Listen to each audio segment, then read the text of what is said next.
Here's why you should play Marvel Rivals in 2026 and beyond. What's up, nerds? I hope you're having an absolutely wonderful day, and I think it's about time that you stopped sleeping on Marvel Rivals. This game is absolutely incredible. I've spent a great many hours playing this game and have been continuously blown away by it, and I think this is a game that I don't want people to miss out on. And because of that, I wanted to share with you some reasons why I think you should give this game a try or a second chance if you've played it before. Maybe you're somebody who plays this game and you really enjoy it and you want to get your friends on board. This is a great video for them. Or maybe you're somebody who is interested in dipping your toe in the waters of Marvel Rivals. Well, let me tell you, the waters are fine over here. And there's a lot of reasons why I think you ought to give Marvel Rivals a chance or a second chance. The number one and biggest reason why I think you ought to give Marvel Rivals a try is that it's free. There is no barrier. You can totally download it, give it a try, see if it works. If you're not sure if your computer can handle it, you can download it and see if it works.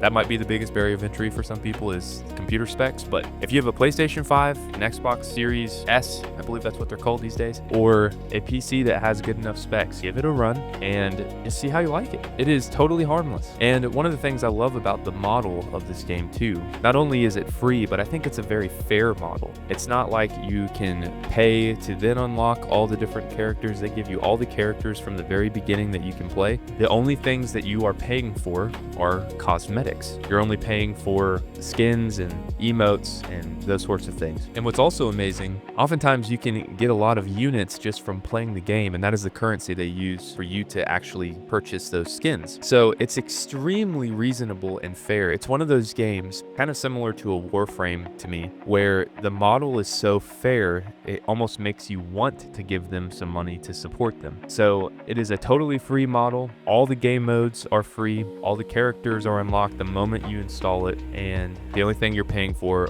is cosmetic items. So it is a totally fair and good model. Another reason you should give Marvel Rivals a try is they have managed to capture an incredible power fantasy in a PvP oriented game. So it is extremely fun to play. One of the things that's amazing about this game is how they have been able to take Marvel characters and make them work in a third-person shooter to where it's relatively balanced. Now, if you talk to some people, they might be like, this game's not balanced at all. It's relatively balanced. Could it be more balanced? Sure. But they're going to keep tweaking things over time, and things are going to get better. There are frequent balance patches. You may disagree with how they balance things, but ultimately, what they've been able to do to make Marvel characters come to life in this game is truly amazing. So for example, Iron Man, he is permanently flying and using all sorts of gear in his arsenal to do damage, shoot out missiles. He has a massive AoE nuke of an ultimate. So you kind of get the power fantasy of Iron Man. And the one way that you maybe don't is he's not as fast as he is in the comics, but it's going to be hard to totally nail all the power fantasy. Or look at something like Spider-Man. Spider-Man has legitimate web swinging physics in the game. So if you have good aim and you sort of master the physics of web swinging, you can fly around the map at breakneck pace, and you can be an absolute nuisance to enemy heroes. It's awesome. They even managed to put Doctor Strange's portal in the game, though that may your PC performance slow down a little bit. It's amazing. It creates interesting opportunities for people to shoot through the portal to point, and you can do it across the map. Or some of what they have made possible in this is truly remarkable. So they managed to nail the power fantasy. Now, in some instances, they've had to make some people healers for the sake of the game, and some of that might feel like a little stretch. Or you might have something like the Hulk, who can plow through buildings but dives on backline strategists and just barely does damage over time to them, right? There are some things like that that's like, that doesn't feel totally like it would in the comics, but still, what they managed to do, what they managed to pull off with the power fantasy is really amazing. And what's really cool is every character can feel OP, even the ones that are some of the weakest. If you have somebody who has a lot of skill, then you can really carry games regardless of the character, and don't let anybody tell you otherwise. But the one piece about this that you might be like, okay, well, if there's such a high power ceiling, then how do you really balance that? One way that they do that is they have hero bands as well. So if there's ever a hero that is just really hot and very, very overpowered, then then you can target ban them along with your team, up to 2 of them per match, and I'm sure over time that number will increase as the roster is going to keep expanding over time. But it's really amazing. Everything can feel OP.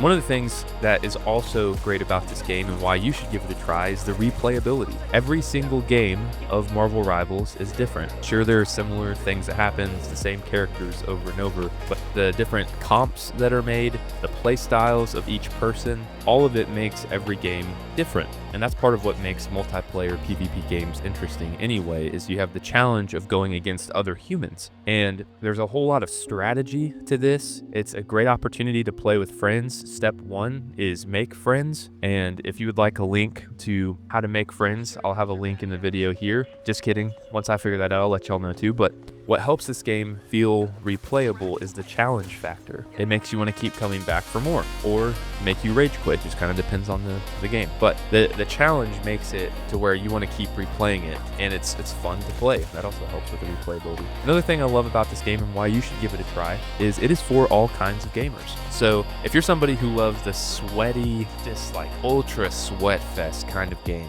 where you got tournaments, you got tons of competition, this is a game that has and supports that scene. Now it's still in development, and it's, I think, probably gonna get better over time, but they have a competitive mode, and they also have tournaments that you can sign up for in game, which is really cool. And there's an infinite amount of depth and mastery that you can have based upon your own skill and practice with certain characters. It's not that you're going to be doing more damage to somebody else because you spent more time with the character, that sort of thing. Where the depth is in this game is in the strategy, in the game sense, knowing when to push forward, when not to, or growing in technical skill and aim and those sorts of things. So the skill ceiling, like, you can continuously over time keep getting better and better and better, but you're not time gated in the sense of you leveled up a character and therefore you do more damage than I do because you played the game longer than me. Everybody has an equal playing field, but there is still so much depth in learning the nuances of characters, how they interact against other characters, and there's something there for the competitive gamer. But also there's something there for the casual gamer. So if you're somebody like me that has a full-time job and you have a family, you have a wife, you have a kid, whatever, your time is precious. Your free time feels even more precious and fleeting even. And if you're looking for a game that you can just hop into something and play how you want to play and just have fun and not do all the mindless grinding or play certain things you don't want to play, then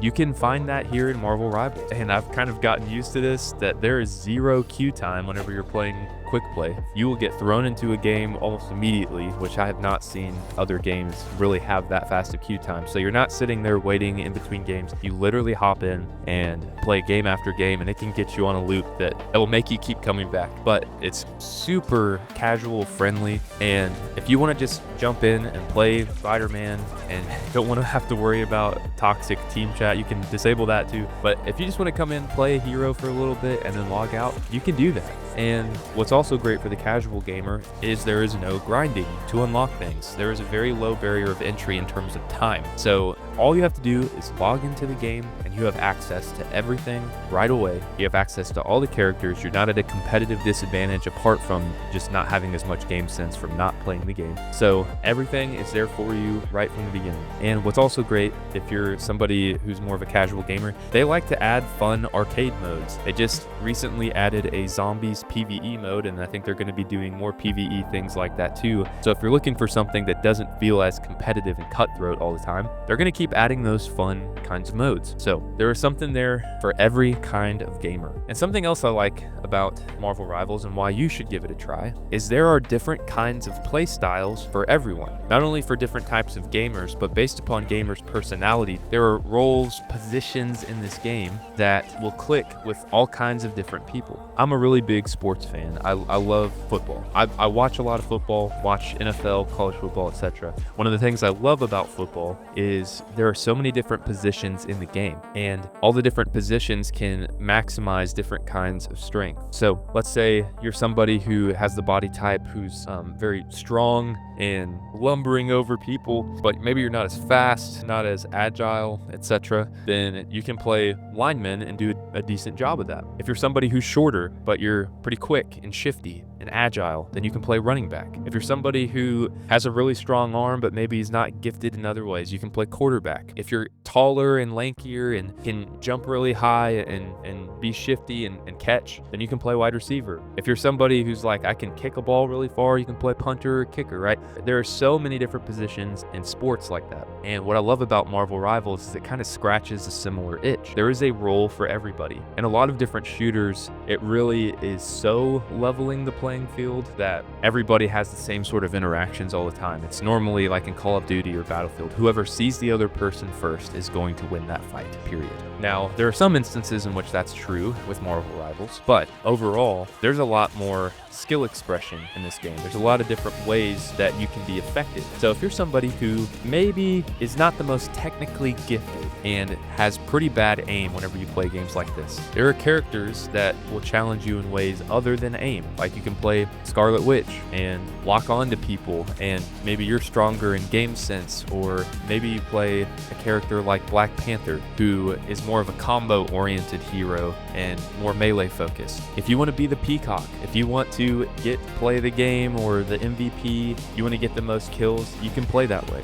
If you want to be somebody who loves being that chess player that's always a step ahead, that comes up with the best strategies to win, there is something here for you. You can counter swap. There are so many different comps and strategic moves that you can do to try to win games. If you're somebody who likes to be the aggressor or to be the flanker, to get in the back lines and cause havoc, you can do that. If you're someone who, if you're like a total pacifist and you don't ever want to do damage to somebody else in the game, but you just want to support and heal, you can do that. There really is something for everybody. Listen, if my wife, who has never played video games in her life up till playing this game, can find a character and a role that she plays and she enjoys, then I promise you can find one for yourself. Which, by the way, I would say she's a cloak and dagger main. It's more like she is a dagger main and forgets that cloak is even an option on that character. So you can find a position and a role for you. Another reason why you ought to give Marvel Rivals a chance is one, that it's Marvel. It's a well-known IP. If you're somebody who enjoys the comics, if you're a Marvel lore person, you will love this. And also the aesthetics of this game, the art style of this game is amazing. They really managed to make it feel like it's a comic book, and you have these really big, bombastic ultimates. You feel like you're a super-powered character, and there is absolutely infinite potential with the skins and cosmetics in this game. And what's so amazing is even the skins in this game, it's not just that they change the physical model of the character. They also have different sound effects, different visual effects. I mean, they really go all out for a lot of the skins in this game. So it's a really beautiful game, and it's well known. If you're a Marvel guy, you're gonna absolutely love this game. And one of the last reasons I would say you ought to give Marvel Rivals a chance is that it's very alive. It is popular. It is in good health. It has really good dev support, which how often can you say that about video games these days? The video game industry is crazy and not generous. These devs are giving a free 2,500 units for their first anniversary. Where do you see games giving basically a free $25 for people to spend on cosmetics and stuff? It's really amazing. And they have so much support that they're releasing a new hero every single month. So every year, 12 new characters added to the roster. I think about a game like League of Legends, where there's a insanely huge roster. I think over time, Marvel Rivals is going to have tons and tons of heroes, and the strategy and the complexity of the game can just keep getting higher and higher. And it's just really nice to be able to play a game that you know is going to have really good support moving into the future. And also, they keep adding new modes to try to keep engagement and to see what players like, and they've just continuously made good changes in that way. And they keep making balance changes. Even though people have a problem with the balance, they will still keep tweaking things, and they do so regularly. And they keep adding new team ups, new ways for different characters to interact with each other, new ways for comps to form. It is a game that is alive and well, and it's consistently in the top 10 in Steam for player count. This game has a thriving community. It's not going anywhere anytime soon. They're going to keep making new characters, new modes. It is totally free. It is supported well by the devs. This is a game that you can sink thousands of hours into, and it's worth the investment. So make some friends, download the game, give this one a shot, and enjoy it, because games like this that are player friendly, where the devs listen and have this much fun and replayability, it does not happen often. So jump on the Marvel Rivals bandwagon.